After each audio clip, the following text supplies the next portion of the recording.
Okay, तो अब हम इसमें आगे देखते हैं बच्चों, इसी एक्वायर्ड इम्यूनिटी के दो टाइप्स हैं, एक है एक्टिव इम्यूनिटी और एक है पैसिव इम्यूनिटी। इसका क्या मतलब है समझना, बहुत इंपॉर्टेंट कॉन्सेप्ट है। इसको तुम ऐसे समझो कि जैसे मान लो हम एक्वायर्ड इम्यूनिटी की बात कर रहे हैं ना, कि जब पैथोजन हमारी बॉडी में आया, हमारी बॉडी ने उस पर अटैक किया, अलग अलग तरीके हैं अटैक करने के, हमने देखा। तो एक्टिव और पैसिव इम्यूनिटी किसको बोलते हैं?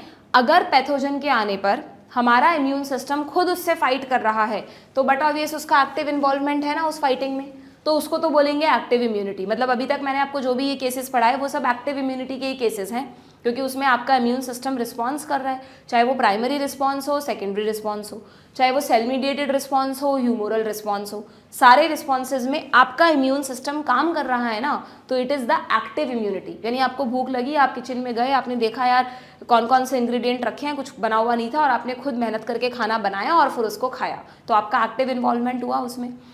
पैसिव इम्यूनिटी किसको कहते हैं? पैसिव इम्यूनिटी का मतलब कोई ऐसा तरीका कि हमें काम भी ना करना पड़े और फटाफट खाना मिल जाए। जैसे आजकल होता है, हम तरह तरह की ऐप्स हैं, स्विगी जोमेटो वगैरह, भूख लगी ऑर्डर किया, सीधा खाना पहुंच जाता है, हमें कोई मेहनत नहीं करनी पड़ती, बस खाते हैं हम लास्ट में खाना, है ना। तो पैसिव इम्यूनिटी का मतलब कि अगर हमारी बॉडी में हमारे इम्यून सिस्टम के थ्रू नहीं बल्कि किसी और तरह से बनी बनाई एंटीबॉडीज आ जाएं, जैसे स्विगी और जोमेटो में बना बनाया खाना दे रहे हैं, वैसे ही हमारी बॉडी में बनी बनाई एंटीबॉडीज कहीं से आ जाएं। कहाँ से आएंगी उसके कुछ तरीके होंगे, बट ऑब्वियस अभी बताती हूँ। तो वो क्या करेंगी, उस पैथोजेंस को मार देंगी। वो एंटीबॉडीज जो उस पैथोजन के अगेंस्ट हैं वो उसको मार देंगी। आपके इम्यून सिस्टम ने बनाया क्या उन एंटीबॉडीज को? नहीं, रेडीमेड एंटीबॉडीज आई हैं कहीं से, प्री फॉर्म्ड एंटीबॉडीज आई हैं कहीं से, आपके इम्यून सिस्टम ने कुछ नहीं किया उसमें। जब तक वो एंटीबॉडीज आपकी बॉडी में पड़ी रहेंगी तब तक पैथोजन को मारती भी रहेंगी, और अगर उस दौरान पैथोजन दोबारा एंटर भी किया तो जब तक वो एंटीबॉडीज पड़ी हुई हैं वो लाइफ लॉन्ग तो होंगी नहीं, क्योंकि उनकी एक बट ऑब्वियस कोई ना कोई एक एज होगी कि इतने महीनों में या इतने वीक्स में वो न्यूट्रलाइज हो जाएंगी, खत्म हो जाएंगी। तो जब तक वो एंटीबॉडीज हैं तब तक आपकी बॉडी उस पैथोजन के लिए इम्यून रहेगी।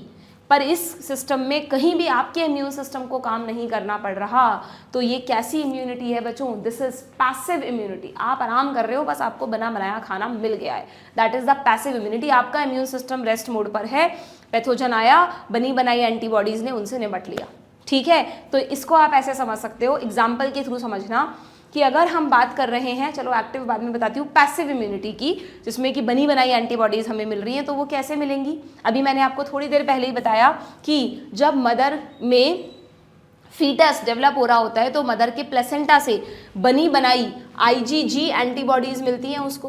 प्लेसेंटा से IgG एंटीबॉडीज कहाँ आती हैं? फीटस में चली जाती हैं।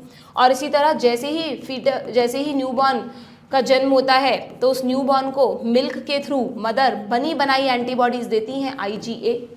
तो यहाँ पे फीटस या उस बच्चे के इम्यून सिस्टम ने कोई काम किया क्या? नहीं, मदर ने उसे अलग अलग तरह से बनी बनाई एंटीबॉडीज दे दी।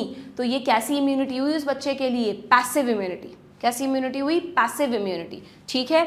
इसी तरह एक और इसका बहुत अच्छा एग्जाम्पल है, जब हमें चोट लग जाती है तो हम एंटी टिटनेस लगवाते हैं, बोलते ना टिटनेस का इंजेक्शन लगवा लो, वो एक्चुअली एंटी टिटनेस है, ठीक है, टिटनेस से बचाने के लिए। आपको टिटनेस बीमारी थोड़ी ना देनी है आपको, ओके।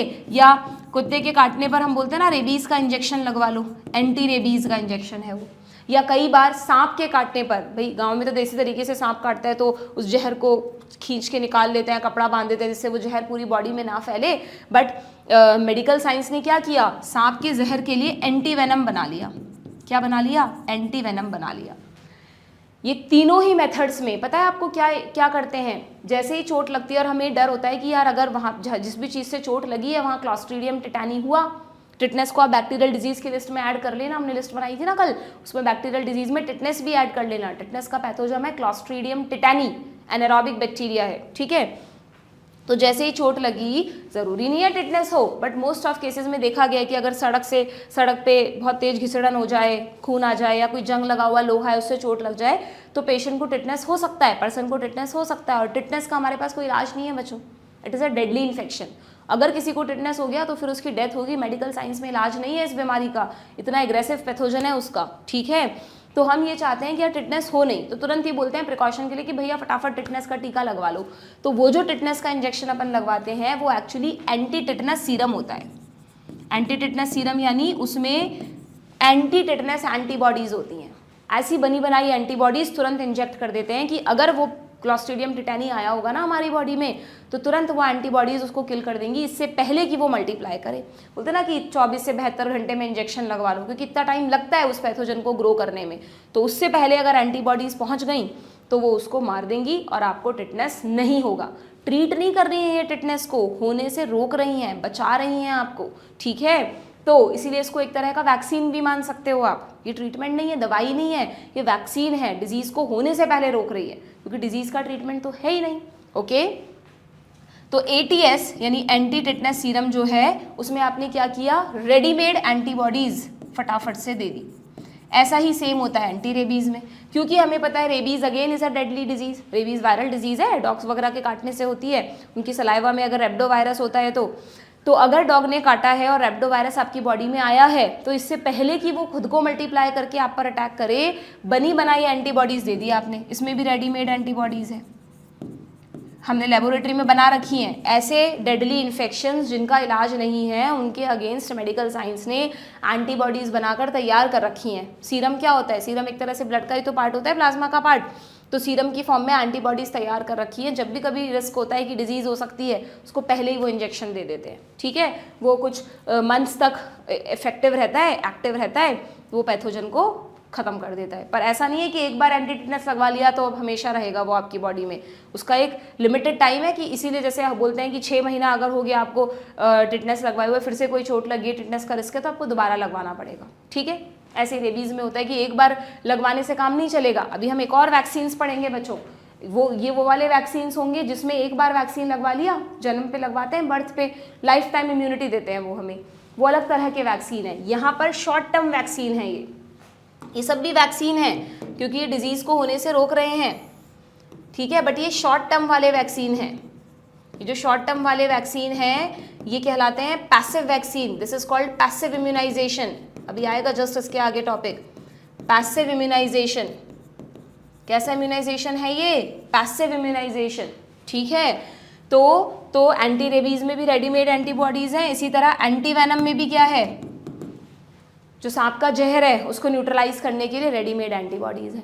तो अगर रेडीमेड एंटीबॉडीज चाहे से आर्टिफिशियल तरह से, या आर्टिफिशियल तरह से दिए हमने, या मदर से नेचुरल तरह से मिल जाए, तो ये हमें पैसिव इम्यूनिटी देंगी। बिना हमारे इम्यून सिस्टम के काम किए हमने उस पैथोजेंस को ख़त्म कर दिया, ठीक है क्या।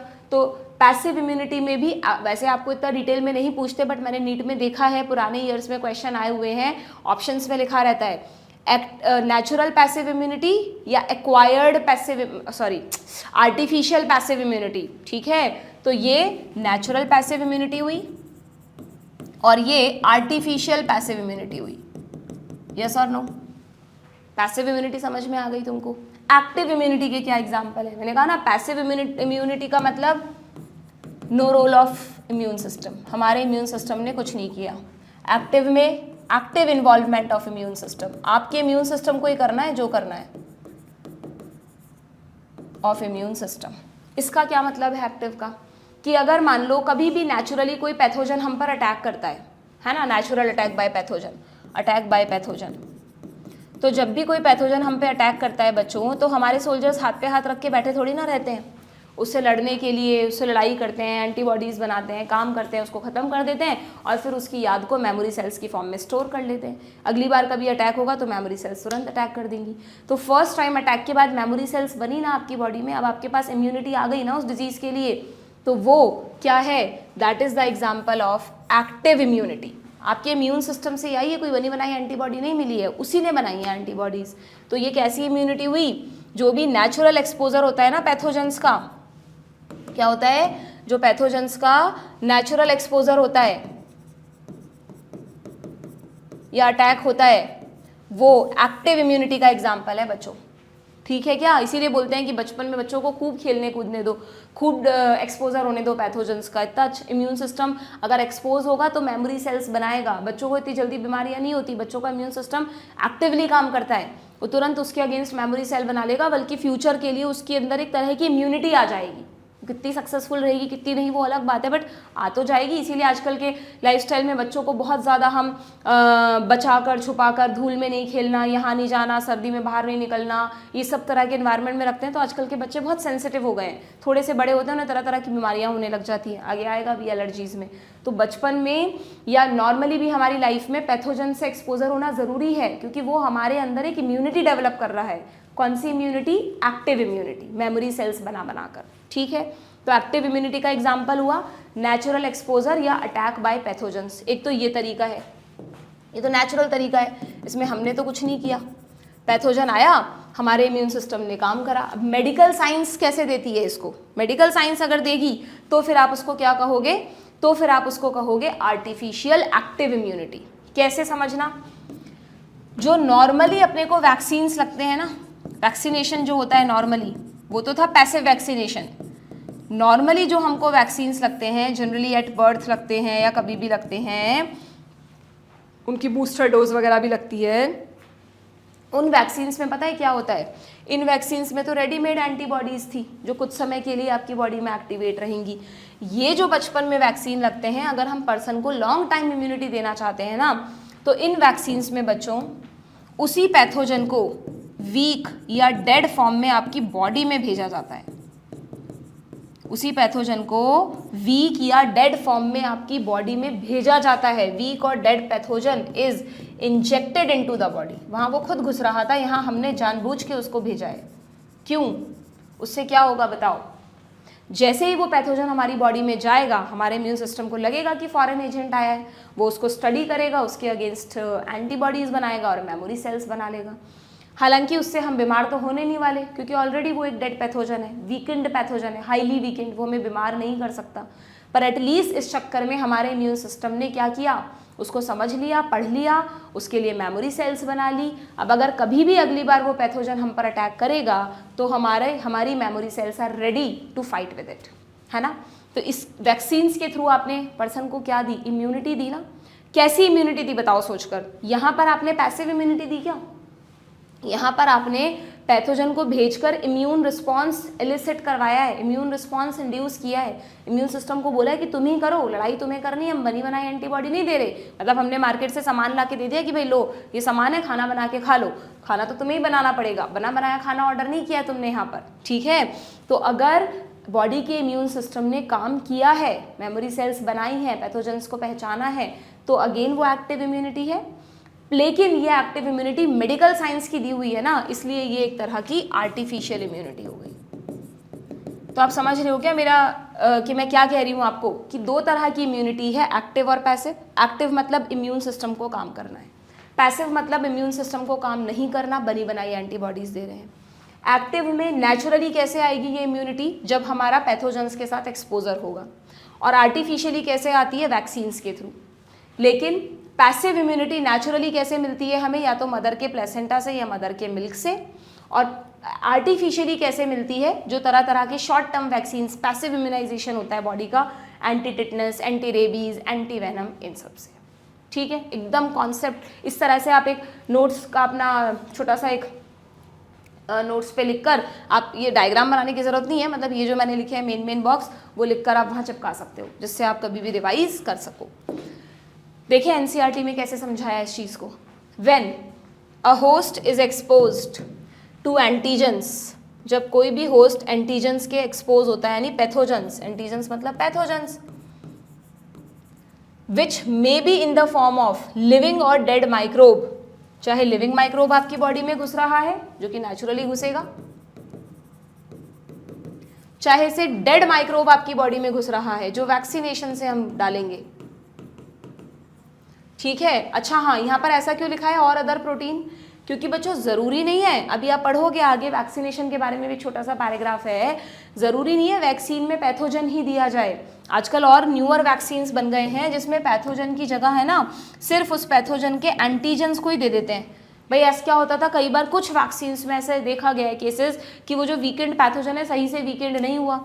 आपने पोलियो का वैक्सीन लगा और पता चला बच्चे को ही पोलियो हो गया, बहुत रेयर है ऐसे केसेस। अगर कॉमन होते तो कोई वैक्सीन ही नहीं लगवाता फिर, है ना। तो हो गया। तो वो इस तरह के केसेस में ये देखा गया कि यार इसका मतलब रिस्क तो है, चाहे 1 in million रिस्क है पर रिस्क तो है। तो फिर थोड़ा और वर्क किया गया और बेटर वैक्सीन्स लाए गए जिसमें पैथोजन को नहीं भेज रहे हम, सिर्फ उसके एंटीजेंस को भेज रहे हैं, ठीक है। और भी आजकल जो मॉडर्न वैक्सीन है DNA वैक्सीन, उसमें तो हम सिर्फ जीन को भेजते हैं जिसकी वजह से वो इम्यून रिस्पॉन्स एक्टिवेट कर दे, ठीक है। तो अलग अलग जनरेशन होती है, first generation, second generation vaccines की, तो इसलिए ज़रूरी नहीं है पैथोजन को ही भेजें, हम पैथोजन के किसी प्रोटीन को भी भेज सकते हैं बॉडी में।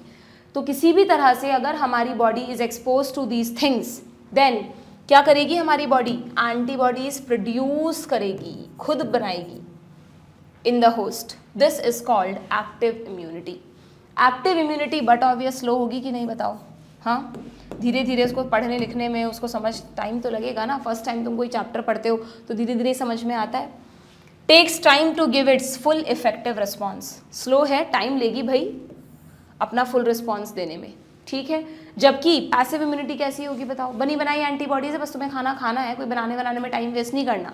तो जो पैसिव इम्यूनिटी है वो कैसी होती है, लिखा है क्या इसमें कहीं, it is highly intensified response, तुरंत अटैक कर देती है, पैथोजन को मार देती है। कोई बात नहीं, मैंने यहाँ पर इसके लिए भी टेबल बनाई हुई है कि एक्टिव इम्यूनिटी और पैसिव इम्यूनिटी में क्या डिफरेंस है, ठीक है। तो ये स्लोली डेवलप होती है, ये इमीडिएट एक्शन करती है, लेकिन जो स्लोली डेवलप होती है, बोलते हैं ना धीरे धीरे की गई मेहनत, समझ के की गई चीज़ें हमेशा काम आती हैं और शॉर्टकट ज़्यादा टाइम हमारे साथ नहीं रहते। तो ये जो इमीडिएट एक्शन वाली शॉर्ट टर्म इम्यूनिटी है वो तो कुछ ही देर में ख़त्म हो जाएगी, कुछ वीक्स में, कुछ मंथ्स में, जबकि ये लॉन्ग लास्टिंग रहती है, जनरली लाइफ लॉन्ग होती है। ये वाली जो हमें बचपन में वैक्सीन लगते हैं वो लाइफ लॉन्ग है, ये जो रेबीज वगैरह के हम ले रहे हैं ये शॉर्ट टर्म है, ठीक है, clear. So injecting the microbes deliberately, देखो लिखा है इंजेक्टिंग द माइक्रोब डिलिबरेटली यानी intentionally during immunization, immunization vaccination को ही कहते हैं, ड्यूरिंग वैक्सीनेशन, है ना। दो एग्जाम्पल हैं इसके एक्टिव इम्यूनिटी के। पहला एग्जाम्पल हो गया injecting the microbe deliberately during vaccination, यानी कि वैक्सीनेशन की बात हो रही है। और दूसरा example infectious organism gaining access into body during natural infection, naturally वो आ गए हमारी बॉडी में। तो ये दोनों ही क्या करते हैं, दे इंड्यूस एक्टिव इम्यूनिटी, इंड्यूस करते हैं हमारे इम्यून सिस्टम को कि लड़ो, इनसे फाइट करो और उसके लिए मेमोरी सेल्स बना के तैयार कर लो, ठीक है। वाइल इसके ऑपोजिट अगर क्या हो, रेडीमेड एंटीबॉडीज, जिसको आप प्री फॉर्म्ड एंटीबॉडीज भी कह सकते हो, प्री फॉर्म्ड कुछ भी आ सकता है ऑप्शंस में। Pre formed antibodies are directly given to protect the body against foreign agents, to protect the body against foreign agents. तो क्या होगा, it is called passive immunity, ठीक है क्या। फिर वो पैसिव इम्यूनिटी है, आपने कुछ नहीं किया, आपको बनी बनाई एंटीबॉडीज मिल गई, वो अपने आप पैथोजन से लड़ाई कर लेंगी। Do you know why mother's milk is considered very essential for new born. आप और अच्छे से समझ गए होंगे, जो कोलोस्ट्रम है इनिशियल मिल्क है उसमें IgA होता है ना। The yellowish fluid colostrum secreted by mother during the initial days of lactation has abundant antibodies, कौन सी वाली, IgA। पूछा गया है नीट में कई बार, स्टार बना लेना, very important, to protect the infant, ठीक है। इसी तरह ना सिर्फ बर्थ के बाद बल्कि बर्थ के पहले the fetus also receive some antibodies from their mother through the placenta. ये कौन सी सम एंटीबॉडीज है, लिख लो IgG, ठीक है, ड्यूरिंग प्रेगनेंसी। तो क्वेश्चन में ध्यान रखना, during pregnancy, after pregnancy. During pregnancy IgG मिल रही है, बर्थ के बाद मदर के मिल्क से A मिल रही है, ठीक है। तो ये किसका एग्जाम्पल है बच्चों, पैसिव इम्यूनिटी का, ठीक है। यहाँ पे उन्होंने टिटनेस वाला यहाँ नहीं दिया, अभी आगे इसके अगले पैराग्राफ में दिया। अगला पैराग्राफ भी इसी टॉपिक से रिलेटेड है, कुछ अलग नहीं है। अगले पैराग्राफ में आपको बताया है वैक्सीनेशन एंड इम्यूनाइजेशन कि ये क्या होता है, तो वही चीज़ तो हम पढ़ रहे हैं। तो वैक्सीनेशन दोनों तरह के हैं क्या, कुछ वैक्सीनेशन तो एक्टिव वैक्सीन्स हैं जो हमें एक्टिव इम्यूनिटी देंगे, और कुछ पैसिव वैक्सीन्स हैं जिसमें बनी बनाई एंटीबॉडीज़ मिलेंगी। एक्टिव का एग्जाम्पल हो गया जैसे हमें पोलियो का वैक्सीन लगता है, DPT, कोई भी, most of the vaccine active है। और पैसिव के एग्जाम्पल हो गए एंटी टेटनेस जो लगता है, एंटी रेबीज, एंटी वेनम, ये सब पैसिव के एग्जाम्पल हो गए। वेनम सांप के जहर को कहते हैं, ठीक है। So the principle of immunization और vaccination is based on the property of memory of the immune system. So पूरा मेमोरी बेस्ड खेल है। अगर हम पहले एक्टिव वैक्सीनेशन की बात हो रही है, इन वैक्सीनेशन क्या होता है, a preparation of antigenic protein और इनएक्टिवेटेड या वीकेंड पैथोजन, या तो पैथोजन को वीक और इनएक्टिवेट और डेड फॉर्म में, या उसके एंटीजन को क्या किया जाता है, इंट्रोड्यूस करते हैं बॉडी में, जिससे बॉडी एंटीबॉडीज प्रोड्यूस करती है और वो उस पैथोजन को न्यूट्रलाइज कर देती है। कब, अभी तो वो ऑलरेडी न्यूट्रलाइज पड़ा है, जब वो रियल में हम पर अटैक करेगा, during the actual infection. The vaccines are also generate, very very important, vaccines हमारी बॉडी में क्या बना देते हैं बच्चों, memory B cells and memory T cells that recognise the pathogen quickly on subsequent exposure and overwhelm the invaders with a massive production of antibodies. उनकी बोलते ना ओवरवेलमिंग रिस्पॉन्स, ज़रूरत से ज़्यादा, तो मतलब इतना तेजी से अटैक करती है कि वो पैथोजन जिंदा ही नहीं बच पाता। ठीक है, if a person is infected with some deadly microbe. अच्छा, ये तो हो गई बात किसकी, ऐसे करा एनसीईआरटी में, इसीलिए बच्चे इसमें बहुत ज़्यादा कंफ्यूज होते हैं। ये तो बात हो रही थी बच्चों एक्टिव वैक्सीनेशन की, अब बात हो रही है पैसिव वैक्सीनेशन की। अगर लिखा नहीं आए ना क्वेश्चन में एक्टिव पैसिव, तो generally vaccine word active vaccination के लिए यूज़ करते हैं, इसको तो पैसिव इम्यूनाइजेशन या anti serum, anti pre formed antibodies, ये सब ज़्यादा बोलते हैं। ठीक है, तो अब ये कह रहा है कि ये तो तब पॉसिबल है ना ये सब करना, तो जब हमारे पास इतना समय हो कि अगर पैथोजन मल्टीप्लाई कर भी गया है और हमें डिजीज़ हो भी गई है तो एटलीस्ट अगली बार नहीं हो, है ना। पर if a person is infected with deadly microbes, बिल्कुल जानलेवा माइक्रोब्स जो होते हैं, उनमें हमारे पास समय नहीं है कि हमारा इम्यून सिस्टम सोचे समझे पहचाने उस पर अटैक करे, पता चला इतने में तो डिजीज़ ही हो गई, to which quick immune response is required. तो फिर जैसे कि एग्जाम्पल दिया इन्होंने टेटनस, क्लॉस्ट्रीडियम टेटानी, ठीक है, we need to directly inject the pre formed antibodies, pre formed readymade antibodies, और या फिर आप इसको एंटीटॉक्सिन भी बोल सकते हैं, जैसे एंटी वेनम, वेनम के केस में बनाया, a preparation containing antibodies to the toxin, या तो पैथोजन के एंटीबॉडीज हैं या उस टॉक्सिन को न्यूट्रलाइज करने वाली एंटीबॉडीज भी होती हैं, जैसे एंटी वेनम में। ठीक है, even in case of snake bite, the injection which is given to the patient contained preformed antibodies against the snake venom. This type of immunization is called passive immunization.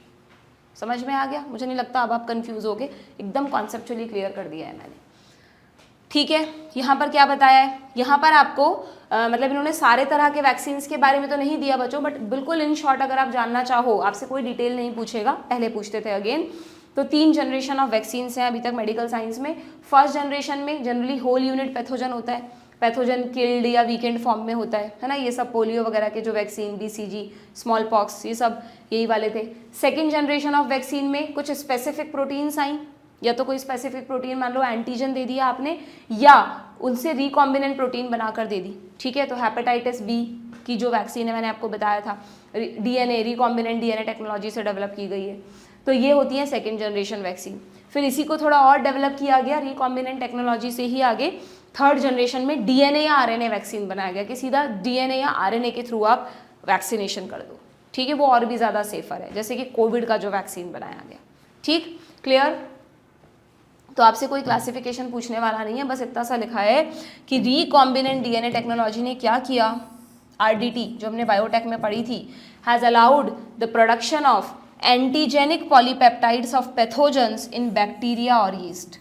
तो हमारे पास large scale production हो जाएगा। एक तो हम इतने सारे pathogens को पकड़ते, उनके एंटीजेंस को निकालते, हमें उस एंटीजन को बनाने वाले जीन को बैक्टीरिया या यीस्ट में डालना है, वो खूब सारे एंटीजेंस बना के आपको दे देगा, आप वैक्सीन बना लो, पैथोजन को बार बार पकड़ने की ज़रूरत ही नहीं है।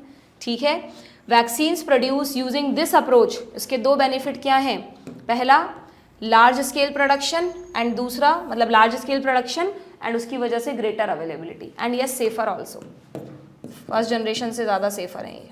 ठीक है, जैसे कि एग्जाम्पल याद रखना, नीट में आया हुआ क्वेश्चन है बच्चों, इनमें से कौन सा वैक्सीन RDT टेक्नोलॉजी से बनाया गया, हेपेटाइटिस B वैक्सीन, और इसे यीस्ट को यूज़ करके बनाया था। हो सकता है यही पूछ लें कि यीस्ट से बनाया था या बैक्टीरिया से, तो यीस्ट से बनाया था। ये वो छोटे छोटे वर्ड्स हैं NCERT के जो छुपे रहते हैं और कई बार 4 मार्क्स का क्वेश्चन बन के आ जाते हैं, है ना। ठीक है क्या, डन? यहाँ तक अच्छे से क्लियर हो गई चीज़ें आप लोगों को?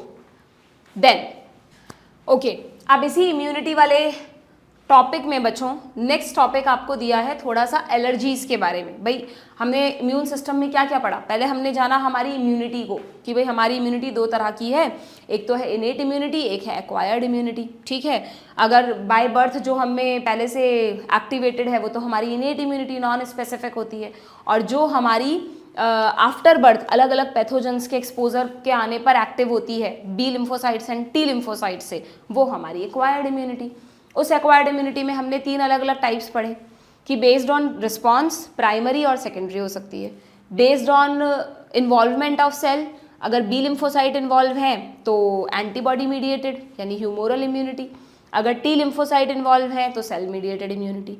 और तीसरा हमने पढ़ा कि उस इम्यूनिटी में हमारा इम्यून सिस्टम एक्चुअल में काम कर रहा है या नहीं, उसके बेसिस पर फिर से 2 तरह की, अगर हमारा इम्यून सिस्टम काम कर रहा है तो एक्टिव, अगर नहीं काम कर रहा, बनी बनाई एंटीबॉडीज कहीं से मिल रही हैं तो पैसिव इम्यूनिटी। ठीक है, जो वैक्सीनेशन का मेन प्रिंसिपल है एक्टिव एंड पैसिव का। ठीक है, अब यहाँ पर आपको इसी इम्यून सिस्टम के कुछ ऐसे रिस्पॉन्सेज बताए हैं जो हम चाहते नहीं थे हमारी बॉडी में हो पर हो गए।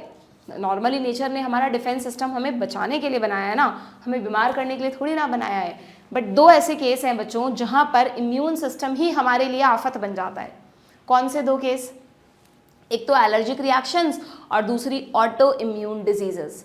एलर्जी में क्या होता है, जैसे कुछ बच्चे नहीं होते बहुत सेंसिटिव होते हैं, उनको थोड़ा सा बस आपने डांटना शुरू भी नहीं किया उससे पहले ही टप टप आंसू शुरू हो जाएंगे, है ना, बहुत ज़्यादा सेंसिटिव होते हैं क्योंकि उनको पता, मतलब अगेन वही वाली बात कि वो उनने कभी डांट वाट खाई नहीं होती है ज़्यादा, तो जरा सा टीचर ने कुछ कह दिया और तुरंत रोना स्टार्ट।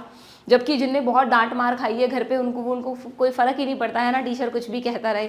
तो वैसा ही खेल हमारे इम्यून सिस्टम का है कि अगर बचपन में हम बहुत ऐसे वाले एनवायरनमेंट में रहे हैं जहाँ बार बार बीमार भी पड़ते रहे हैं, तो हमारी बॉडी में इतनी इम्यूनिटी डेवलप हो गई होगी कि अब हमारा इम्यून सिस्टम एकदम ताकतवर है। लेकिन अगर कोई ओवर प्रोटेक्टेड एनवायरनमेंट में रहा है बच्चा शुरू से, तो फिर क्या होगा, उसकी बॉडी पैथोजन से ज़्यादा एक्सपोजर में नहीं आई, जैसे जैसे वो बड़ा होगा उसका इम्यून सिस्टम सेंसिटिव बनता जाएगा, वो पैथोजेंस छोड़ो डस्ट को भी अपना दुश्मन समझने लगेगा। अगर उनकी बॉडी में थोड़ी भी डस्ट को एकदम तेज खांसी छींक स्टार्ट हो जाएगी, थोड़ा सा भी सनलाइट या कोई धूल वूल स्किन पे लग गई एकदम तेजी से खुजली छींक स्टार्ट हो जाएगी, है ना, रेड हो जाता है पूरा, देखा है आपने एलर्जी केसेस में, नाक बहना स्टार्ट हो जाती है। अस्थमा सीवियर एलर्जी कि इतनी ज़्यादा पॉलन्स वगैरह से कई लोगों को एलर्जी होती है ना, कई बार जेनेटिक कॉज भी होता है, ज़रूरी नहीं हमेशा ओवर प्रोटेक्टेड एनवायरनमेंट ही इसका कारण है। कुछ फैमिलीज़ में भी इतने सेंसिटिव जीन्स होते हैं जो उनके इम्यून सिस्टम को हाईली सेंसिटिव बना देते हैं। कहने का मतलब ये है कि इम्यून सिस्टम सेंसिटिव हो गया है और एक कैसा रिस्पॉन्स जनरेट कर रहा है, यहाँ पे एक टर्म लिखी है एग्जैगरेगेटेड रिस्पॉन्स। ठीक है, कैसा रिस्पॉन्स जनरेट कर रहा है, एग्जैगरीगेटेड रिस्पॉन्स, बहुत ज़्यादा ओवरवेलमिंग रिस्पॉन्स। ठीक है, यानी उसकी बॉडी डस्ट को, पॉलन्स को, एनिमल के छोटे छोटे डेंडर जो स्किन वगैरह के वो पैक्ट होते हैं या हेयर होते हैं छोटे छोटे, उनको भी अपना दुश्मन समझकर जैसे ही वो बॉडी में जाते हैं इम्यून सिस्टम रिएक्शन शुरू कर देता है और बहुत तेज़ी से छींके आना, खांसी आना, आँखों से पानी बहना, स्नीजिंग, कफिंग, ये सब स्टार्ट हो जाता है। स्किन एलर्जी है तो इचिंग वगैरह स्टार्ट हो जाती है, रेड हो जाती है स्किन। ठीक है, तो दिस इज द एलर्जी, ये अननेसेसरी इम्यून सिस्टम जिनसे लड़ने की जरूरत ही नहीं थी। डस्ट है तो म्यूकस अपने आप उसे ट्रैप कर लेगा, निकाल देगा, कहाँ जरूरत है, डस्ट थोड़ी ना हमें कोई नुकसान पहुंचाने वाली है, पॉलन्स भी हमें कोई नुकसान नहीं पहुंचाने वाले। But by chance genetically over protection या अननोन रीजंस की वजह से कई बार पर्सन्स का इम्यून सिस्टम हाइपर रिस्पॉन्सिव हो जाता है, उसी को आप कहते हो एलर्जी। ठीक है, तो इसीलिए एलर्जीज का कोई परमानेंट ट्रीटमेंट नहीं होता बच्चों। कोई अस्थमा का पेशेंट है तो उसको डॉक्टर यही कहता है कि जिन चीज़ों से आपको एलर्जी है आप अवॉइड करो, क्योंकि किसको मारें, आपकी बॉडी में कोई पैथोजन तो घुसा नहीं है कि उसको मार दो। आप ही का इम्यून सिस्टम सेंसिटिव है, इम्यून सिस्टम को भी नहीं मार सकते ना, फिर तो आप वैसे ही इन्फेक्टेड हो जाओगे। तो इसलिए उन पेशेंट्स को बस सिम्टोमेटिक ट्रीटमेंट दे दिया जाता है कि जैसे बहुत ज़्यादा स्नीजिंग कफिंग हो रही है तो एंटी एलर्जिक मेडिसिन हैं वो दे देते हैं, बहुत ही ज़्यादा सीवियर एलर्जिक रिएक्शन कोई हो गई है तो फिर कई बार स्टेरॉइड्स भी देने पड़ते हैं, क्योंकि वो स्टेरॉइड्स क्या हैं, इम्यूनोसप्रेसेंट हैं। ठीक है, और एक एड्रीनालिन भी देते हैं बच्चों कई बार है ना, जैसे मान लो हॉस्पिटल्स में ऐसा होता है कोई पर्टिकुलर दवाई है बॉडी में गई और एकदम से पेशेंट बेहोश होकर गिर गया। कुछ पर्टिकुलर दवाइयाँ हैं जिनसे कुछ लोगों को एलर्जी होती है, पता नहीं होता, उसने बताया नहीं होता या फर्स्ट टाइम हुआ होता है ऐसा रिस्पॉन्स, तुरंत बेहोश होकर गिर जाता है, तो इमरजेंसी के फॉर्म में उसको एड्रीनालिन का इंजेक्शन देना पड़ता है। तब जाके ही उसको रिवाइव किया जा सकता है, वरना वो डेथ तक हो सकती है पेशेंट की, ठीक है। इसलिए ऐसी वाली दवाइयाँ जनरली यूज़ नहीं होती हैं तो पहले उनका एक टेस्ट होता है छोटा सा, उसके बाद ही यूज़ करते हैं, ठीक है। तो ये सब पे क्वेश्चन आए, इसलिए मैं आपको ऐसे लॉजिकली बता रही हूँ कि कौन सी दवाइयाँ देनी है, क्या रिस्पॉन्स होगा, क्या सिम्टम्स होंगे, ठीक है। और दूसरी जो प्रॉब्लम है हमारे इम्यून सिस्टम की वजह से, वो है ऑटो इम्यून डिसऑर्डर्स, है ना। मैंने थोड़ा थोड़ा आपको ह्यूमन फिजियोलॉजी में बताया था, एक माइस्थीनिया ग्रेविस पढ़ा था हमने, थायराइड में एक हाशीमोटो डिजीज़ बताई थी, और एक जो यहाँ दी है एनसीईआरटी में रूमेटॉइड आर्थराइटिस, ये दोनों बता चुकी हूँ मैं। नॉर्मल आर्थराइटिस तो होता ही है एज बढ़ने के साथ, कुछ लोगों में रूमेटॉइड आर्थराइटिस भी होता है जिसमें बॉडी का इम्यून सिस्टम जॉइंट्स में जो भी सेल्स हैं उनके अगेंस्ट एंटीबॉडीज़ बना देती हैं और उन्हीं पर अटैक कर देती हैं। तो जॉइंट्स में इन्फ्लेमेशन, नोड्यूल्स का बनना, पेन का रहना, ये सब स्टार्ट हो जाता है। आपका ही इम्यून सिस्टम आपके ही एंटीजन्स को अपना दुश्मन समझ रहा है, सेल्फ नहीं समझ के फॉरेन एंटीजन समझ रहा है, और हर कुछ दिनों में या कुछ महीनों में उस पर अटैक कर देता है। तो इसका भी कोई परमानेंट ट्रीटमेंट नहीं है। अब की बार भी दुश्मन कौन है? आपका इम्यून सिस्टम, तो आप उसको तो मार नहीं सकते। तो जब भी रिएक्शन होगी ऑटो इम्यून डिसऑर्डर्स में भी इम्यून सिस्टम को शांत करना है तो फिर वही स्टेरॉइड्स देने पड़ेंगे, पेन कम करने के लिए पेन किलर्स देनी पड़ेगी, स्वेलिंग कम करने के लिए देनी पड़ेगी, ठीक है। समझ में आ गई? सीधी सिंपल सी कहानी है इनकी। तो what is allergy? When you have gone to a new place and suddenly you started sneezing, wheezing, wheezing समझते हो ना, वो जैसे अस्थमा के पेशेंट होते हैं, सांस लेते हो तो एकदम बहुत दिक्कत होती है उनको सांस लेने में, और एक साउंड भी प्रोड्यूस होता है सांस के साथ, उसको वीजिंग साउंड कहते हैं बच्चों। बताया था मैंने जब अस्थमा पढ़ाया था, उसमें लिखवाया था वीजिंग साउंड, ठीक है। For no explained reason and when you went away your symptom disappeared. Allergies की ऐसा ही है कि डस्ट में जाओगे तो शुरू हो जाएगा, डस्ट से जैसे ही खुद को दूर करोगे अपने आप रिएक्शन बंद हो जाएगी, ठीक है। सम ऑफ अस, ऐसा क्यों हुआ? Because some of us are, मैंने कहा ना, sensitive to some particles in the environment. ये कोई पैथोजेंस नहीं है, सिंपल पार्टिकल्स हैं, non living. The mentioned reaction could be because of allergy to. ये पार्टिकल्स कौन से हो सकते हैं? पॉलन्स। माइट्स क्या होते हैं? छोटे छोटे टिक्स एंड माइट्स, पैरासाइट्स होते हैं जो डॉग्स और कैटल्स की बॉडी पे चिपके रहते हैं। कई लोगों को तुमने देखा होगा डॉग्स के पास जाते ही छींके स्टार्ट हो जाती है, तो वो डॉग के फर एंड माइट्स वगैरह की वजह से, ठीक है। which are different in different places. This aggregated response of the immune system to certain antigens हैं, ये भी एंटीजन्स ही एक तरह के, बस ये लिविंग नहीं है, ठीक है। माइट्स तो चलो लिविंग है। Present in the environment is called allergy. और ये जो एजेंट्स हैं जिनसे एलर्जी हो रही है वो हो गए एलर्जेंस। तो कॉमन एलर्जेंस अगर तुमसे पूछ लें कि भाई कौन कौन से हैं कॉमन एलर्जेंस, तो डस्ट, पॉलन्स, एनिमल डेंडर, यानी एनिमल की स्किन से जो छोटे छोटे जैसे डेंड्रफ वगैरह नहीं होता अपना, ऐसे एनिमल्स की स्किन से भी छोटे छोटे प्लैक्स अलग होते रहते हैं, तो एनिमल डेंडर, ठीक है। अच्छा, मैंने ये बता दिया कि तुमको शुरू में ये भी बताया था क्या, एलर्जी वो एंटीबॉडीज पढ़ाते वक्त बताया था कि एलर्जिक रिएक्शन के अगेंस्ट कौन सी एंटीबॉडीज बनती हैं? IgE टाइप की। कौन सी सेल्स इन्वॉल्व होती हैं इसमें? Mast cells. Do remember mast cells बच्चों, क्वेश्चन आया हुआ है नीट में। Which cells are responsible for allergic reaction? Mast cells। जैसे ही कोई एलर्जन जाता है तो मास्ट सेल्स क्या करती हैं? मास्ट सेल्स के थ्रू रिएक्शन शुरू होती है, वो दो केमिकल सिक्रीट करना स्टार्ट कर देती हैं, हिस्टामिन एंड सीरोटोनिन। ये भी अच्छे से पढ़ रखा है हमने। जब मैंने आपको कनेक्टिव टिश्यू पढ़ाया था उसमें आई थी मास्ट सेल्स 3 केमिकल्स बनाती हैं, हिस्टामिन, सीरोटोनिन, हेपेरिन। हेपेरिन तो एंटीकोएगुलेंट है, हिस्टामिन और सीरोटोनिन में हिस्टामिन जनरली वाजोडाइलेटर है और सीरोटोनिन वाजोकॉन्स्ट्रिक्टर है। ये दोनों ही रिलीज होते हैं और दोनों ही एलर्जिक रिएक्शंस करवाते हैं, ठीक है। वो जो रेडनेस वगैरह हो रही है हिस्टामिन की वजह से हो रही है। तो सेल्स याद रखो, एंटीबॉडीज याद रखो और केमिकल्स याद रखो, तीनों पे अलग अलग क्वेश्चन आता है, ठीक है। इतना सा याद रखोगे आपको 4 मार्क्स मिलते जाएंगे, ठीक है। देन हर एक पॉइंट को आप ऐसा मत देखा करो एक ही तो क्वेश्चन है, आप उसको 4 मार्क्स के नज़रिए से देखा करो। पूरे 32 चैप्टर्स जो आप बायो के लेटेस्ट सिलेबस में है उनमें जितनी भी चीज़ें तैयार कर रहे हो हर चीज़ आपको +4 दिलाएगी अगर एग्जाम में आ जाती है तो, और नहीं आती है आप मतलब बुक में है और फिर भी आप नहीं कर पाए तो -5 गिना करो सीधा उसको, -1 नहीं -5, कि एक तो +4 मिल सकते थे, ऊपर से गलत कर दिया तो -1 और चले गए हमारे, 5 नंबर का लॉस हो गया तुम्हें, आती हुई चीज़ गलत होने का मतलब, ठीक है। So what are the symptoms of allergy बच्चों? Sneezing, watery eyes, running nose, difficulty in breathing. ये पहले भी बताया था निमोनिया में, डिस्निया,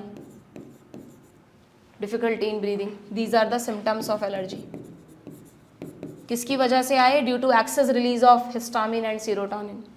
अच्छा, अगर किसी को बहुत ज़्यादा एलर्जी है, उसको पता नहीं चल रहा है यार मुझे किस चीज़ से एलर्जी है, तो उसके लिए एक एलर्जी टेस्ट भी होता है। उसको पेशेंट को बहुत ही small dose of possible allergen से इंजेक्ट किया जाता है, एक्सपोज किया जाता है। जनरली इंजेक्शन के थ्रू छोटा सा एक सर्कल टाइप बनाकर वहाँ पे थोड़ा सा इंजेक्ट करते हैं। पता लगा ज़्यादा इंजेक्ट कर दिया, एलर्जिक रिएक्शन हो गई बॉडी में सीवियर। अगर वहाँ पे थोड़े थोड़े मिनट्स में कुछ रिएक्शन होने लगती है, रेडनेस टाइप, तो इसका मतलब वो उसको उस चीज़ से एलर्जी है। ऐसे जिन जिन चीज़ों से एलर्जी हो सकती है उन सब का टेस्ट करके देख लेते हैं। ठीक है, this is called allergy test. Then कौन कौन सी दवाइयाँ यूज़ करेंगे एलर्जी को ट्रीट करने के लिए? देखो, एंटी हिस्टामिन दें, बिल्कुल दे सकते हैं। वो जो एंटी एलर्जिक दवाइयाँ होती है ना, लेवोसेट्रिजिन वगैरह आजकल कॉमनली जुकाम वगैरह के दौरान लेते हैं, वो एंटी हिस्टामिन ही है। एड्रेनालिन अभी बताया, इमरजेंसी लाइफ सेविंग ड्रग है ये। एड्रेनालिन वहाँ भी यूज़ होता है, बताया था मैंने आपको, हार्ट को रिवाइव करने के लिए, है ना। यहाँ एलर्जी को भी कम करने के लिए यूज़ होता है, क्योंकि इसका भी एंटी हिस्टामिनिक एक्शन होता है। एंड स्टेरॉइड्स, जो कि बहुत कॉशियसली यूज़ करने हैं, और कोई दवाइयाँ काम नहीं कर रही तभी स्टेरॉइड्स दिए जाते हैं, क्योंकि they are without side effects. ठीक है, they quickly reduce the symptoms of allergy. Somehow, देखो आ गया, modern day lifestyle has resulted in lowering of immunity and more sensitivity to allergens. आज के लाइफस्टाइल ने हमको कैसा बना दिया है? सेंसिटिव बना दिया। हमेशा हम बंद कमरों में, बंद उसमें रहते हैं, बाहर निकलते ही नहीं है नेचर में, तो हमारा इम्यून सिस्टम सेंसिटिव हो गया है। More and more children in metro cities of India suffer from allergy. आजकल सबसे ज़्यादा पेशेंट्स आते हैं बच्चों में एलर्जी और अस्थमा के। हर दूसरे तीसरे बच्चे में एलर्जी और अस्थमा की प्रॉब्लम आती रहती है, इसीलिए। ठीक है, क्यों? Due to sensitivity to the environment. This could be because of the protected environment provided early in life. तो प्रोटेक्टेड तो रखो, बट ओवर प्रोटेक्टेड नहीं रखना। जैसे गांव का देसी स्टाइल होता है ना, खेलने कूदने दो बच्चों को मिट्टी में खूब, कोई दिक्कत नहीं है, वो बहुत ज़रूरी है जिससे कि उनका इम्यून सिस्टम स्ट्रांग बने। ठीक है, क्लियर है क्या?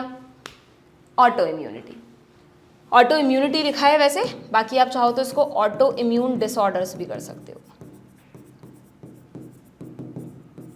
ठीक है, क्या लिखा है?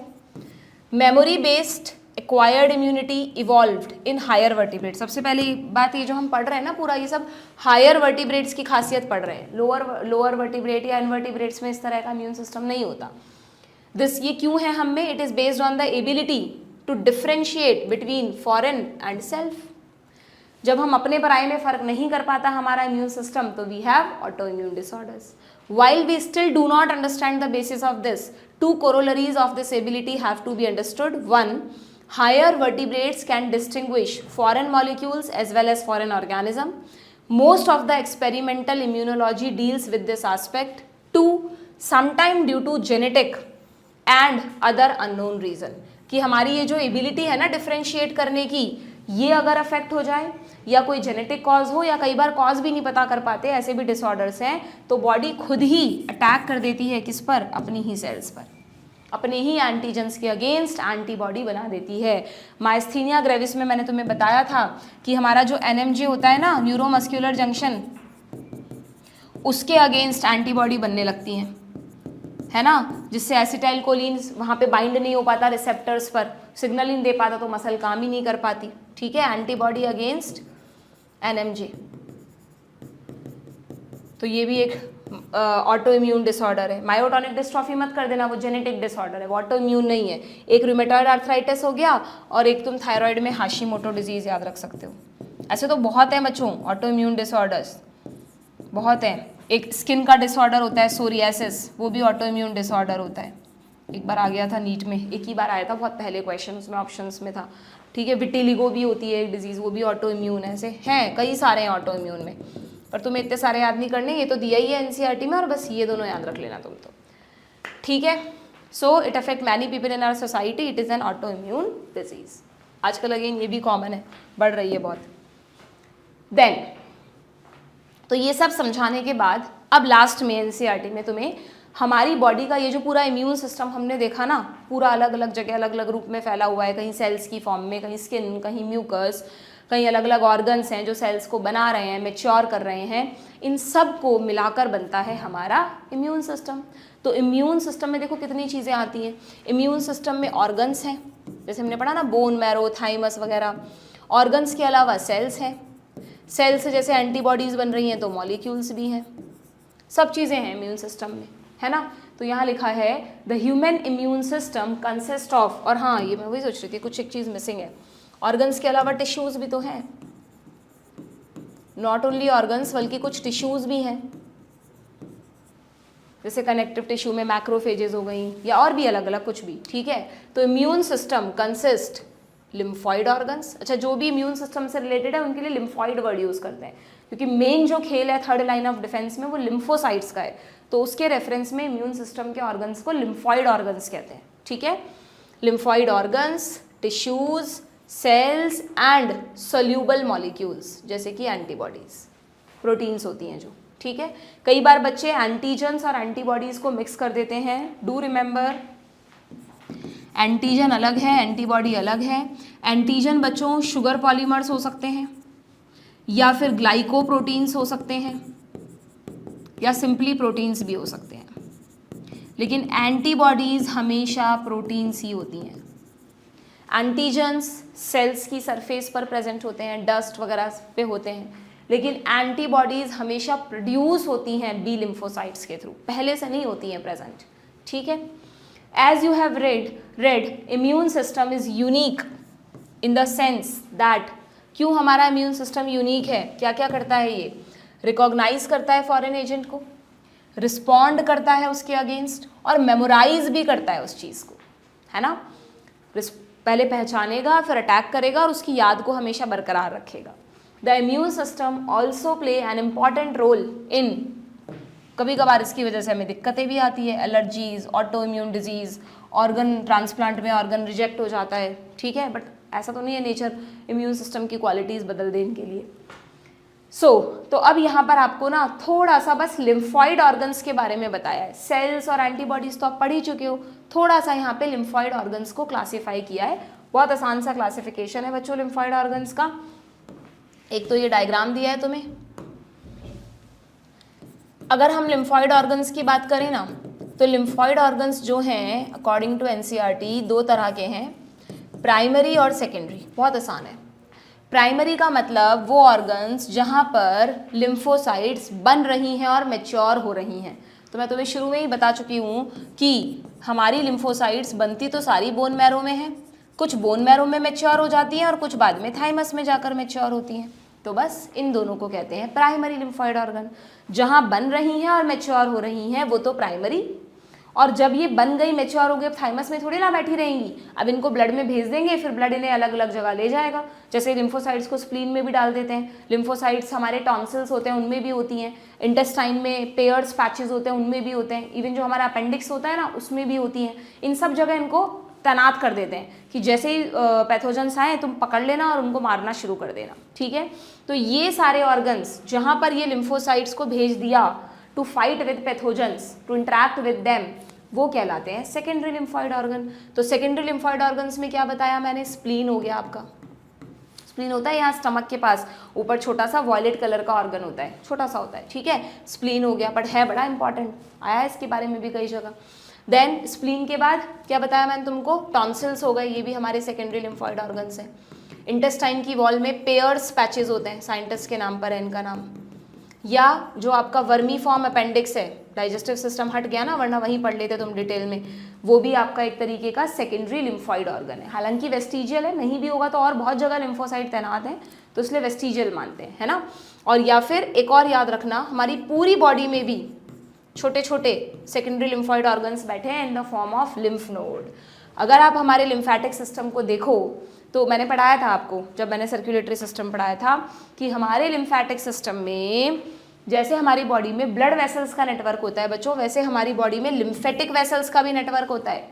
तो ये जो लिम्फेटिक वेसल्स होती है ना, इन लिम्फेटिक वेसल्स के बीच बीच में इस तरह की आपको नोड्स मिलेंगी। ये नोड्स घर होती हैं किसका, लिम्फोसाइट्स का। यहाँ पे लिम्फोसाइट्स बैठी रहती हैं, जैसे ही लिम्फ के थ्रू कोई पैथोजन लग रहा है इनको लिम्फ में आ गया, पकड़ती हैं और उन पर अटैक करना शुरू कर देती हैं, ठीक है क्या। तो ये क्या है, these are the lymph nodes. तो लिम्फ नोड्स भी सेकेंडरी लिम्फॉइड ऑर्गन का पार्ट है, ठीक है, क्लियर है क्या। तो देखिए एनसीईआरटी में कैसे समझाया इस चीज़ को। दीज आर द ऑर्गन्स, पहले तो लिम्फॉइड ऑर्गन्स की कॉमन डेफिनेशन दी है, कॉमन मतलब प्राइमरी सेकेंडरी सब आ जाए जिसमें, तो डेफिनेशन क्या दी है कि the organs where origin and और maturation and proliferation of lymphocyte occur, ठीक है। नाउ प्राइमरी लिम्फॉइड ऑर्गन कौन से हैं? प्राइमरी लिम्फॉइड ऑर्गन है बोन मैरो एंड थाइमस, ये दोनों प्राइमरी है, where immature lymphocyte differentiate into antigen sensitive lymphocytes. Differentiate होती है, मेच्योर होती है, सिंपली डिफरेंशिएट का मतलब है मेच्योर होने से, बनती भी हैं और मेच्योर भी होती हैं, फॉर्म एंड मेच्योर, ठीक है। After maturation the lymphocytes migrate to secondary organs, जैसे कि spleen, lymph node, tonsils, Peyer's patches जो कि स्मॉल इंटेस्टाइन की वॉल में होते हैं, एंड वर्मीफॉर्म अपेंडिक्स। और भी बहुत सारे हैं बच्चों हमारी बॉडी में, एडिनॉइड्स वगैरह बहुत सारे हैं, पर ये मेन है जो आपको ध्यान रखने हैं, ठीक है। द सेकेंडरी लिम्फॉइड ऑर्गन्स, इनका क्या काम है? They provide the site for, यहाँ पर क्या होता है बच्चों, this is a site for interaction of lymphocyte with the antigen which then proliferate to become effector cell.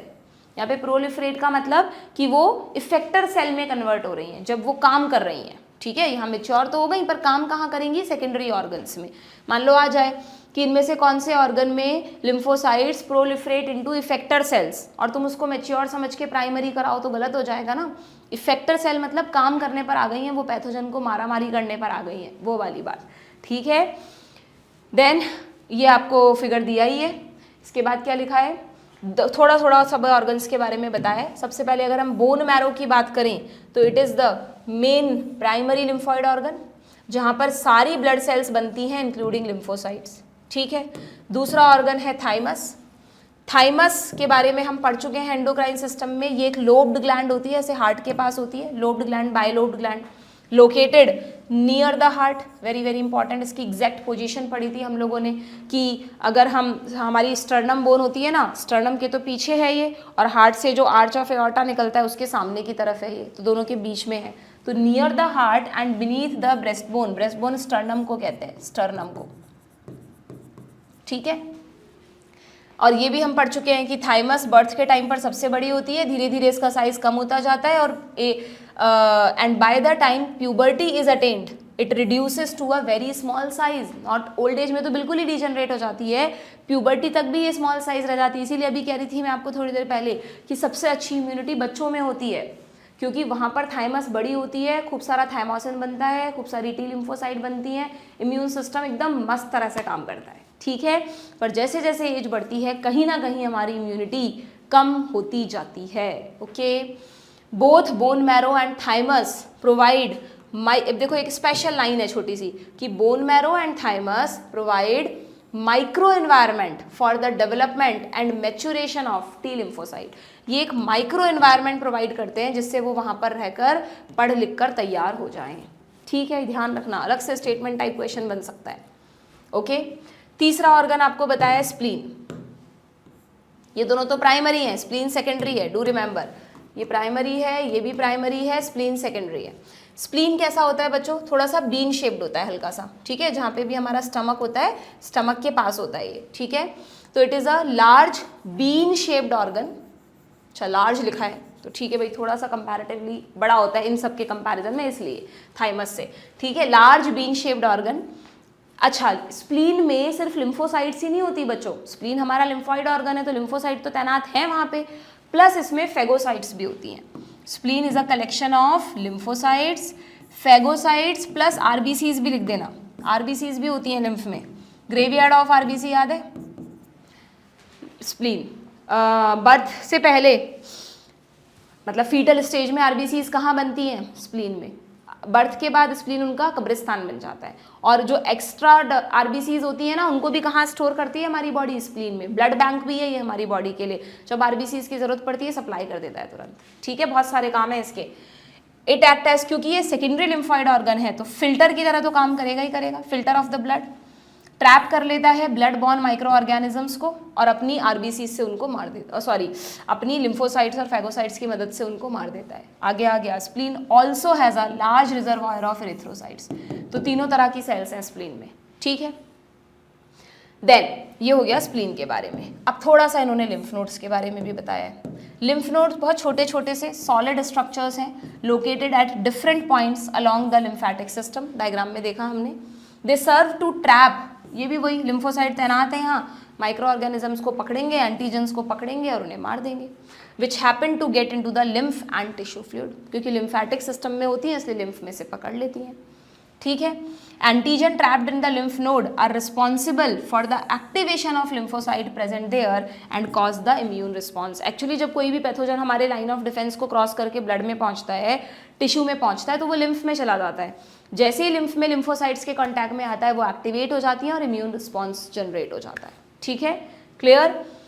Then ये तो सब ऑर्गन्स के बारे में हो गया। थोड़ा सा यहाँ पर आपको टिश्यूज में एक टिश्यू के बारे में बताया है, melt, mucosa associated lymphoid tissue. अभी हमने कहा ना कि हमारी बॉडी के 3 मेजर ट्रैक्स में म्यूकस की लाइनिंग है, तो इसमें ऐसा लिखा है कि लिम्फॉइड टिश्यू ये भी एक तरह का लिम्फॉइड टिश्यू ही है, चाहे से उस म्यूकस में लिम्फोसाइट्स नहीं है पर उसे भी लिम्फॉइड, मैंने कहा ना इम्यून सिस्टम के रेफरेंस में लिम्फॉइड वर्ड यूज किया है, तो lymphoid tissue also located within the lining of 3 major tracts, वही सेम रेस्पिरेटरी, डाइजेस्टिव, यूरोजेनाइटल, और इन तीनों ट्रैक की म्यूकस लाइनिंग को मिलाकर कहते हैं बच्चों mucosa associated lymphoid tissue, melt.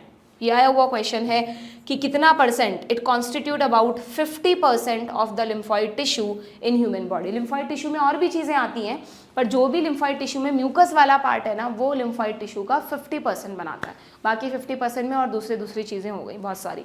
ठीक है, तो this is all about our immune system. आया मज़ा इम्यून सिस्टम पढ़ने में, है ना, जानने में कि कैसे कैसे काम करता है। मुझे तो इसमें कहीं भी कोई रट्टाफिकेशन पार्ट नहीं मिला, पूरा थ्योरेटिकल है, कॉन्सेप्चुअल है। हाँ, छोटे छोटे चार्ट्स, डायग्राम्स, टेबल्स अगर आप बना के रखोगे तो रिवीजन थोड़ा फास्ट हो जाएगा। ठीक है, एक बार पढ़ लेना, क्वेश्चंस कर लेना इस पर बेस्ड, कोई प्रॉब्लम है तो कमेंट बॉक्स में पूछ लेना। नेक्स्ट सेशन में will discuss about the 2 main disease, AIDS and cancer. Okay.